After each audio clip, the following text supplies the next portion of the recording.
আসসালামু আলাইকুম গ্যাস, দেখেন সবাই মরুভূমির ভিতরে উট কত সুন্দরভাবে খাওয়া দাওয়া করতেছে।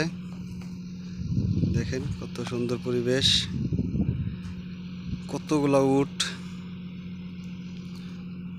কত সুন্দরভাবে চলতেছে একসাথে। ওই যে আপনার অনেক দূরে একজন রাখাল উটের পিছনে উঠে সব উটগুলো চড়াইতেছে। পাশেই পাহাড় আছে, ওই যে দেখেন কত সুন্দর পাহাড়, চতুর্দিকে খালি সুন্দর। অনেকেই বলে মরুভূমির ভিতরে খালি বালি থাকে, কিন্তু না, এখানে মরুভূমির ভিতরে অনেক সুন্দর প্রাকৃতিক ঘাস জন্মেছে, অনেক সুন্দর লাগতেছে।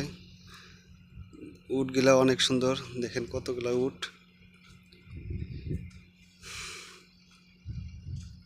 নাইস, অনেক সুন্দর পরিবেশ।